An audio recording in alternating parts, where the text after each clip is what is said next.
Hey Global Village, what's up? Okay, I want to make what is hopefully going to be a relatively short video where I just felt a little bit compelled to get something off my chest here that's been bothering me for a wee bit.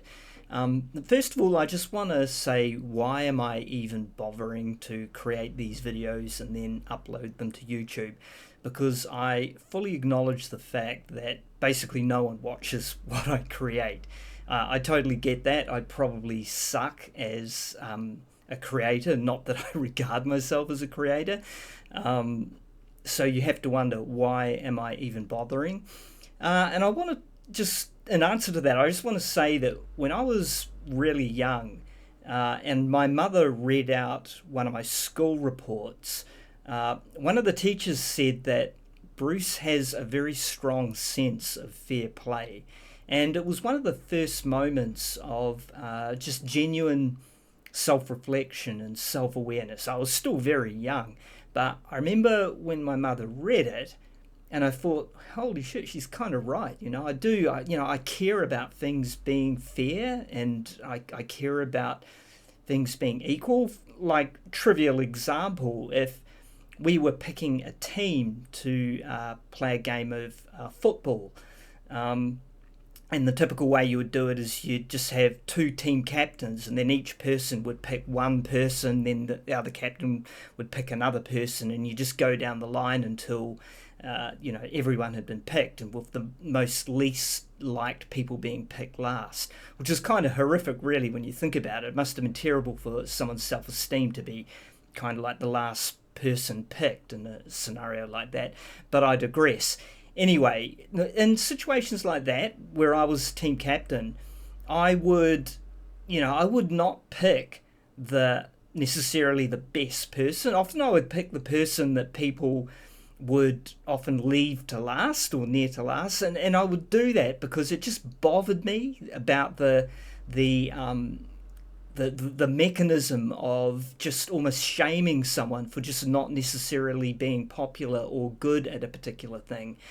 Anyway, this is why I make these videos, because what is happening in the world right now is really deeply disturbing to me. I often wake up in the morning and I'm full of a sense of rage or despair or even shame about how my own government is behaving in relationship to current global events. And yeah, this is an opportunity, just a way for me to express, to just get it out there. And, I'm not particularly comfortable in front of a camera talking like this. It's kind of just doesn't feel quite like my gig. I am a yoga teacher. I get up in front of people on a stage and, I teach yoga on a regular basis, and I feel very, very comfortable and natural doing that. But this is something else. Anyway, without that out of the way, what I want to talk about today is a very interesting YouTube channel I've found called Predictive History. And it is a really fantastic channel, in as much as it's highly academic, and it's you wouldn't call it pure mainstream academia, in as much as the creator clearly has a very strong commitment to speaking his truth. Now I say his truth, but again, it's very academic, and he's introducing and referring to facts about history, and he's then sharing concepts such as game theory.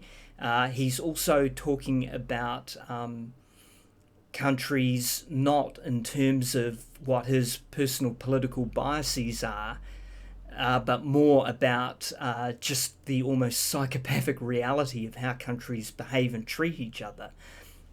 Now, with that being said, he has a way of talking about Iran, which I find to be quite problematic.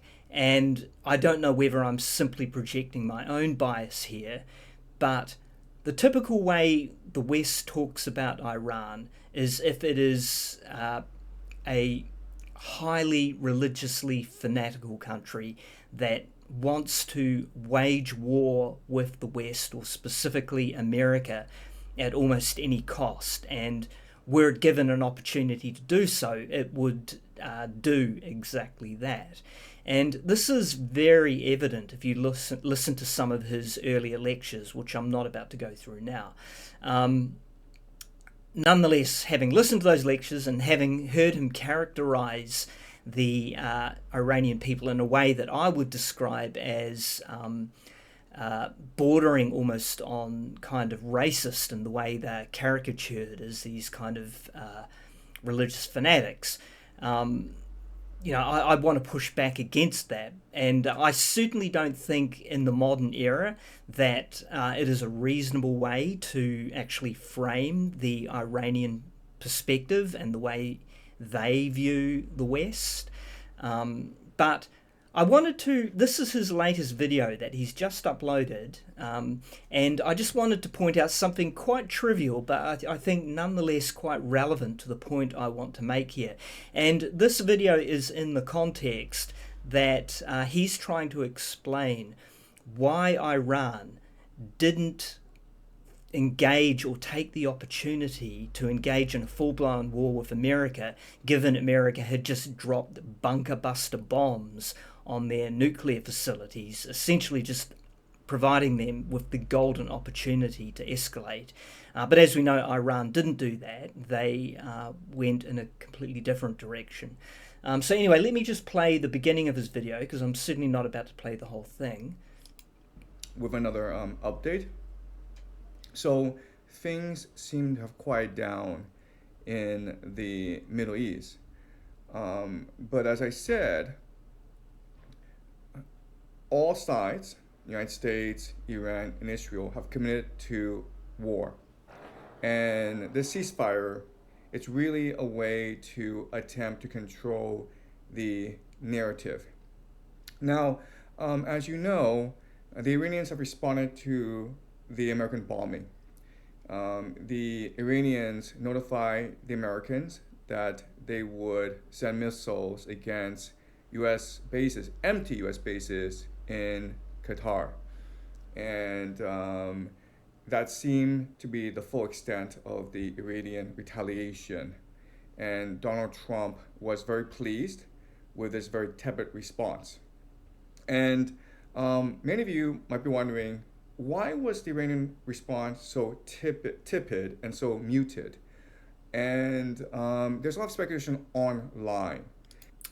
Okay, so all I want to point out here is his choice of language and words, because when he characterized the Iranian response, he used quite negative framing. He used the word tepid, he used the word muted, and I think this reveals a type of unconscious bias, which would be very consistent with his previous rhetoric were you to listen to some of his older videos. And as an example, you could use words like very restrained, very measured response, which would frame their response in a completely different way.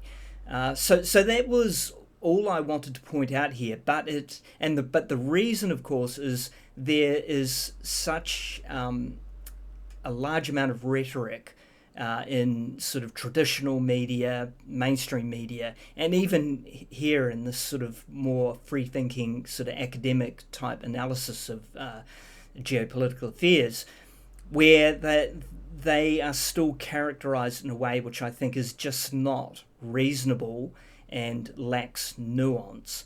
So that was all I really wanted to say. What he does is he does go on in the video, and then he uses a historical hypothetical between the Romans and the Gauls to demonstrate how the Romans, I think, held up in one of their battalions, one of their fortresses, were being provoked by the Gauls, but were not responding to that provocation. And he used that as an example that it wasn't a matter that they didn't want to fully engage the Gauls, but they wanted to make sure it happened in a way that suited their narrative. But anyway, I'll end it there. That was the only point I wanted to make. And again, I realize no one's going to probably watch this video, but who knows, maybe in several years' time, maybe when I'm not even here anymore, someone will watch it and they might, for whatever reason, find it mildly interesting. All right, Bendy out.